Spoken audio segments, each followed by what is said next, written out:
Okay, bismillahirrahmanirrahim. Assalamualaikum warahmatullahi wabarakatuh. Okay, insyaAllah sebelum tu saya perkenalkan diri bagi ramai lah tak kenal lagi sebab ni pun baru kali kedua saya on live. Okay, saya Maisara Zamri daripada tim Jurutera Pusaka, ataupun boleh juga boleh tengok page saya Puteri Legasi. Okay, insyaAllah hari ni saya nak kongsikan pengalaman ataupun apa yang boleh saya dapat bila saya jumpa kawan-kawan. Okay, tentang tajuk hari ni. Tajuknya ialah Rancang Pewarisan Kesedaran Anak Muda. Anak muda macam kawan-kawan bayi saya kan. Okay, sebab apa kita nak terang topik ni? Topik ni biasanya kita bukannya anak muda je yang dah orang tua pun, kebanyakan dari kita tahu tapi belum tentu sedar. Tahu tapi tak semestinya kita faham tentang ilmu pewarisan ni kan. Kenapa kita kena rancang harta? Jadi kat sini kita tengok apa big why kita, kenapa kita nak rancang harta sebenarnya kan? Kenapa kita nak rancang harta? Salam orang muda, Tuan Syarul Said. Okay, kenapa kita nak rancang harta ni? Sebab apa? Big why kita apa? Big why kita sebab mati ni tak tunggu kita sedia. Sebab tu kenapa kita perlu ada kesedaran untuk rancang harta ni. Kerana bila mai jumpa kawan-kawan kan, maksudnya kadang ada juga prospek yang tanya, macam mana nak rancang harta ni kan. Kalau untuk orang yang baru kira macam bayi-bayi mai ni, macam baru nak hidup lah orang kata kan, aku tak ada harta belum ada, macam mana nak rancang? Kita paling kurang pula kalau yang bayi-bayi macam mai, at least kita ada apa? Ada handphone, mungkin laptop kan, dan beli guna duit sendiri. Kalau yang dah ada yang advance sikit, mungkin dah ada kereta, motor kan, kita beli kan, walaupun dia dalam hutang tapi dia adalah nama kita. Itu maksudnya kenapa ramai anak muda macam alah tak ada apa sangat pun nak nak diwasiatkan. Orang kata macam alah kalau harta faraid tu nak urus, tak ada apa pula. Tapi kita perlu tahu yang sebenarnya harta sekecil mana pun dia, selagi dianya bernilai, dia tetap perlu difaraidkan. Hatta duit 5 sen sekalipun, kalau dah jumpa dalam kita punya duit, maksudnya dalam dompet lah, hatta 5 sen tetap perlu difaraidkan. Maksudnya harta ni tak kira kecil ke besar, tetap perlu difaraidkan. Contoh yang kita biasa nampak orang wasiatkan tanah, rumah, kereta, tapi orang selalu lupa. Contoh kasut, ada orang tu dia suka kumpul kasut dia mesti branded punya.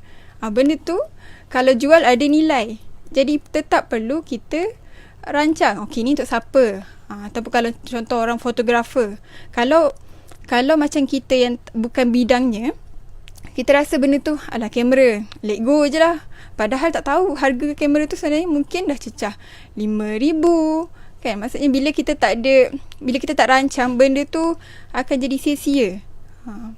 Itu kebanyakannya orang kita tak nampak. Orang fikir macam harta apa? Rumah, tanah, kereta. Harta pinggan mangkuk sekalipun, kalau contoh rumah pusaka, dalam tu ada pinggan mangkuk. Kalau macam mak-mak kan suka dululah zaman tu mangkuk Queen Anne kan, yang beli kat London tu. Benda tu kan bernilai, tapi kebiasaannya kita terlepas pandang. Jadi kenapa kita kat situ kena di sini, walaupun tak kisah. Betul Puan Zarina. Betul, hutang atas nama kita pun jangan dilupakan. Betul. Sebab tu kita digalakkan untuk rancang harta ni. Apa pemilik harta ni? Kita sebagai orang muda, anak muda, macam kita kalau contoh ada hutang PTPTN ke, hutang belajar, tetap perlu kita senaraikan dalam dokumen. Sebab tu kita dah kena rancang harta. Rancang harta ni bukanlah sekadar harta semata, tapi dokumen tu perlu ada, kita senaraikan harta, hutang, mungkin ada hutang orang kat kita sekalipun. Jadi benda tu mungkin akan memudahkan waris, dapat memudahkan waris di masa hadapan bila kita dah tak ada. Kan? Sebab contohnya kita perlu buat bila aset ni, kenapa kita perlu rancang harta? Aset ni walaupun bila kita dah tak ada, dia tetap akan ada dua perkara kita perlu laksanakan. Kita maksud kena maklumkan ada tunggakan. Harta ni nak nilaikan, nak ada pesanan ke atas harta tu. Jadi kat situ dia perlu dilakukan. Sebab bila lepas kita dah tiada, isu pentadbiran, isu pembahagian tetap akan dilaksanakan walaupun sekecil-kecil harta. Okey. Saya rasa berdapat ke apa yang Mai kongsikan? Dapat ke sesuatu ke? Jadi apa pun nilainya, betul Puan Zarina. Ramai orang muda ada hutang PTN dan kad kredit. Kadang tak tahu pun. Ramai orang muda sekarang dia rasa eager kan. Dah ada payslip, nak apply kad kredit lah. Tapi tak, bila sebab contoh dia meninggal sebelum dia berkahwin. Mungkin ibu bapa kurang cakna dengan benda tu. Jadi sebaiknya kita dokumentkan supaya parents tahu ada hutang ni. Jadi dia tak adalah menyusahkan. Dan kebanyakan anak-anak muda sekarang pun dia sedikit sebanyak dah ada kesedaran tu, di mana bila anak muda sekarang buat tak ambil takaful hibah.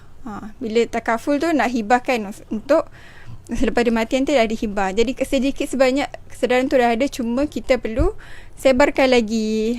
Jadi siapa yang tonton hari ni, InsyaAllah boleh bantu like, bantu sebarkan supaya anak-anak muda, supaya macam Mai, anak-anak tuan-puan boleh lagi cakna tentang kesedaran ilmu pewarisan ni. Okey, InsyaAllah kita jumpa lagi untuk esok. Sampai esok bersama dengan Tuan Zulhazmi Ilyas dengan tajuknya Wasiat dan Pusaka. Ada yang kisah? Okey.